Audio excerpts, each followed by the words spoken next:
Bacılar, ay bacılar, sizə qurban bacılar. Burada bir yazıb ki, bacılar, varın sağ qurban, ay. Çox sağ olun. Qurbanınız qoyunuz olsun əslində, amma yenə də təşəkkür. Və keçirik növbəti suala. Hansı krem ilə gül düzəltmək olar? Maraqlıdır, maraqlı sualdır. Bax, biz bilirik ki, Azərbaycanda tort ləvazimatlarda 20-yə yaxın, 30-a yaxın, 28 də bilmirəmsə, qaymaq növü var. Biz onların hamısını istifadə eləmirik.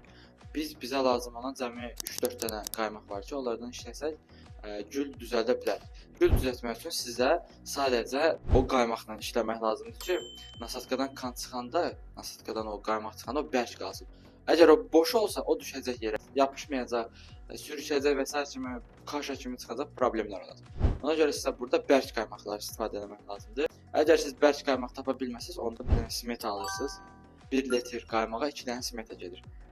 Əgər biliklərimi görmə aparmağa mane olmaq istəyirsənsə, biliklərimə sahib olub, sən də bu işdən pul qazanmaq istəyirsənsə, başqa bacılar kimi, baxmayaraq ki, sən tort bişirməmsən, satmamsan, bacarmırsan, qorxursan, hərçənd ki, bir çox bacılarım da elədir.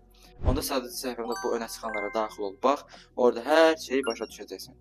Vəssalam, şut tamam. Ramiz Tərtəmiz, Örgən, görmə aparmayacaq.